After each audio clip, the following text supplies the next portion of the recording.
Bien-aimés frères et sœurs, vous connaîtrez la vérité et la vérité vous affranchira. Ça, c'est pas moi qui le dis, c'est la Bible qui le dit. Mais moi, je vous dis mieux.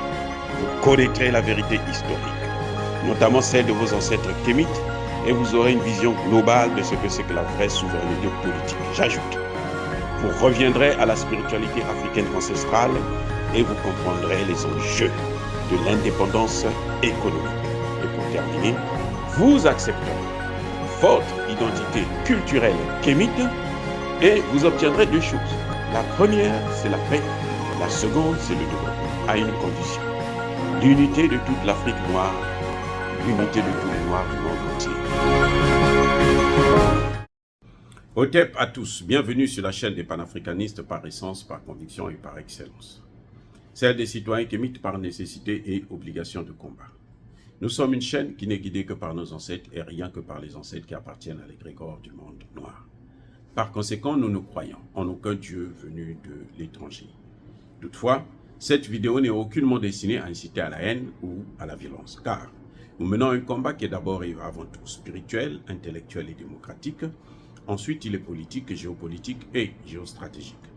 Contre l'impérialisme, le colonialisme, le néocolonialisme et l'endocoloniat, qui sont tous qualifiés de crimes contre l'humanité. Nous menons ce combat sur la base du principe fondamental que nous avons hérité de nos ancêtres kémites, qui est celui de la Mahad, c'est-à-dire solidarité, vérité et justice. Vous êtes donc en droit de connaître la vérité et nous avons l'obligation de vous dire la vérité, rien que la vérité, afin que justice soit rendue au continent africain.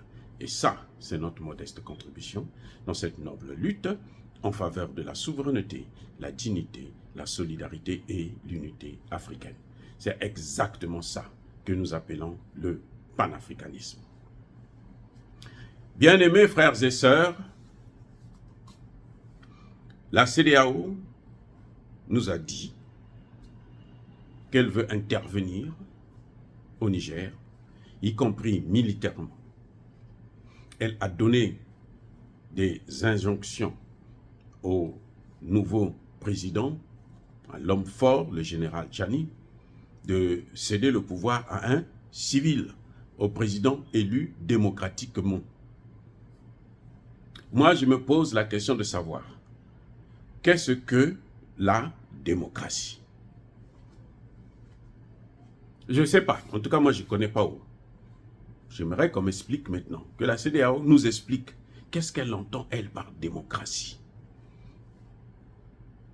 Quelle est l'étendue des pouvoirs d'un président élu démocratiquement? Et qu'est-ce que ça veut dire installer un pouvoir?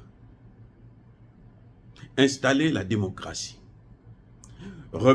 Aller vers le retour à la démocratie. Nous savons tous que c'est encore Emmanuel Macron, comme toujours, qui pense que tout ce qui se passe en Afrique, c'est son affaire, comme si lui, il avait été élu président de l'Afrique. C'est comme si les Français l'avaient élu pour être le président de l'Afrique. Parce que je ne vois pas pourquoi il s'ingère. Ça, c'est ce qu'on appelle ingérence. Lorsqu'il a eu des problèmes avec les gilets jaunes, là, aucun Africain n'est venu intervenir. Lorsque on tue des Noirs, et pourtant des Arabes en France, dernièrement vous avez vu ce qui se passait, on n'a rien dit. Lorsque la police, en ce moment, continue à faire des pressions contre Emmanuel Macron, les Africains, ce n'est pas leur problème. Mais lui, dès que quelqu'un touche en Afrique, il dit oh, « Venez, je vais vous soigner ». Et sa solution, elle est toujours la mauvaise. La CEDEAO que vous voyez là, elle veut intervenir au Niger là, pour soi-disant rétablir la démocratie avec le support de la France et des États-Unis. C'est sur ça qu'elle compte. Parce que si la CEDEAO, le Niger d'ailleurs, le Nigeria qui est soi-disant la plus grande puissance africaine, économique, militaire et autres, ok. Il y a Boko Haram là-bas, depuis plus de 20 ans. Il n'arrive pas à régler ce problème jusqu'à présent. Mais le plus important, c'est ce concept de démocratie, qu'est-ce qu'on entend par la démocratie? Qu'est-ce que le retour à la démocratie à l'occidental? Qu'est-ce que la démocratie impérialiste? Quand ils disent, nous on veut la démocratie. Anthony Blinken, le retour aux institutions, le retour à la normale. Bola Tinubu, le trafiquant de drogue, lui aussi, pareil. Mais je ne sais pas si Bola Tinubu était toujours au Nigeria, ou bien il était en prison aux États-Unis, lorsque les mêmes occidentaux là, qui veulent le retour à la démocratie au Niger, là, sont allés installer la démocratie en Libye. Si Bola n'était pas en prison, donc je crois que Bola a au moins une petite mémoire, bon, comme il a des diplômes aussi douteux. Vous voyez, il dit qu'il aurait fait des études. Vous allez apprendre qu'il a fait des études à Chicago, il a fait un bachelor en comptabilité, mais bon, c'est douteux. Ce qu'on sait qui est vraiment plus plausible, c'est que lui, c'était un trafiquant de drogue. Et il a blanchi cet argent de la drogue là pour devenir l'un des plus grands milliardaires du Niger. Donc, s'il suivait l'actualité, s'il était un peu libre, hein, s'il n'était pas concentré trop dans ces histoires de trafic de drogue, il devrait savoir que en Libye là, les mêmes occidentaux qui soutiennent ont installé la démocratie. Parce qu'ils ont dit hein, à tous les Africains, nous on vient là, c'est pour installer la démocratie. Nous on veut la démocratie en Libye, parce que c'est pas normal, il n'y a pas de... la Libye, ce n'est pas bon. Que Kadhafi ne gère pas bien. Alors que Kadhafi, il n'y avait aucun Libyen à l'étranger pour aller chercher une meilleure vie. Parce que là-bas, là, il y avait un niveau de vie supérieur à celui de la France, à celui des États-Unis. Le niveau de vie en Libye. Ils ont dit que ce n'était pas bon, il fallait qu'ils instaurent la démocratie. Et nous voyons ce qu'il y a là. C'est ça qui est la démocratie. Vous savez quoi? Ils ont pillé, hein, Barack Obama et Sarkozy, ils ont pillé les réserves d'or de la Libye. Et aujourd'hui, les États-Unis contrôlent, c'est eux qui commercialisent le pétrole libyen. Ça leur appartient, c'est leur propriété, c'est pour eux. C'est cette démocratie-là qu'ils vont venir installer au Niger. Est-ce que quand on est élu démocratiquement, on a le droit de prendre son pays, le mettre dans les mains des Occidentaux?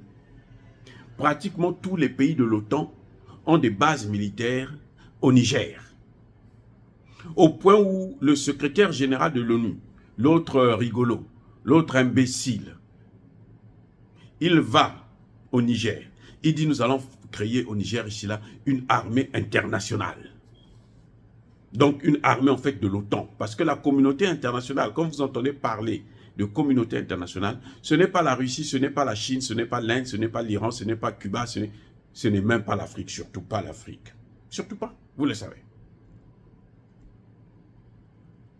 Il vient, il dit, je veux mettre une arme. Donc, un président élu démocratiquement a le droit de sacrifier un peuple. Vous voyez pas qu'il y a quelque chose qui ne va pas? Il y a quelque chose qui ne va pas. Mais la démocratie, c'est quoi? Et dans un pays comme celui-là, comme le Niger, si les militaires ne prennent pas leurs responsabilités, qui d'autre peut prendre les responsabilités pour essayer de rétablir l'ordre, pour essayer de donner aux Nigériens le pouvoir de décider de leur avenir? Lorsqu'il y a un coup d'État, c'est vrai, tout le monde, personne ne va aimer les coups d'État, mais lorsqu'il y a un coup d'État, il faut d'abord commencer par savoir quelles sont les raisons qui ont amené ces gens à mener un coup d'État. C'est la moindre des choses, ce que la CEDEAO n'a même pas osé faire. Elle n'a pas attendu. Elle a seulement écouté les injonctions d'Emmanuel Macron, qui dit maintenant, moi je veux compter sur, nous on attend les décisions de la CEDEAO, nous faisons confiance, nous allons les appliquer. Mais la CEDEAO n'a pas le pouvoir de mener des guerres. au sein de cet espace-là.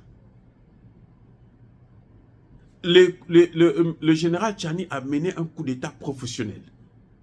Il n'y a pas eu effusion de sang. Et ils veulent amener la guerre pour tuer les Nigériens. Parce que les 20 millions de tonnes de déchets, de boue radioactive qu'il y a là au Niger, ça ne suffit pas pour Tinubu.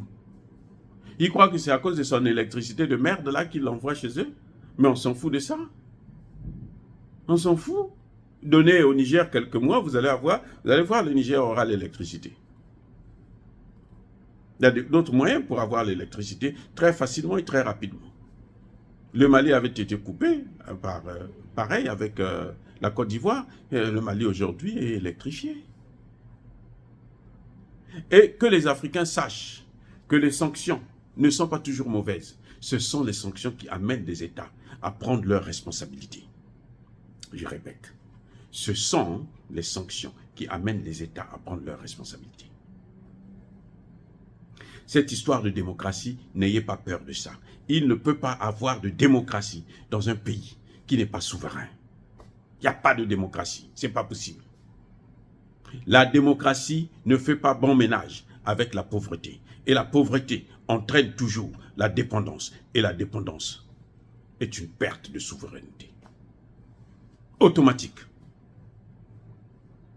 Et la démocratie que l'on voit là, c'est celle que vous voyez en Libye là. La démocratie des Occidentaux là, des États-Unis, de la France, de l'Angleterre, de l'Allemagne, de l'Italie, leur démocratie, c'est celle que vous voyez en ce net moment en Libye. C'est ça la démocratie. Dire cela, c'est inciter à la haine ou à la violence. Diaba colère veille. Encore une fois, bien-aimés frères et sœurs, je persiste et je signe.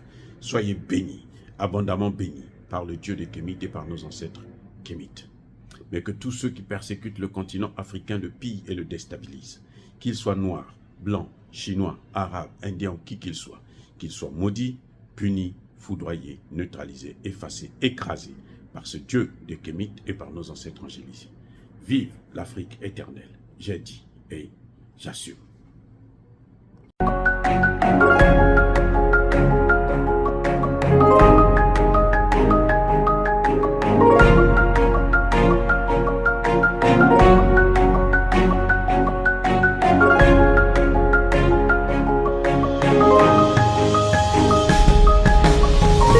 Eux, ils marchent par la foi et non par la vue. Mais moi, je vous conseille vivement de marcher par la connaissance scientifique et historique, notamment celle de nos ancêtres kémites, par les 5 sens et par l'intelligence. Abou Abia.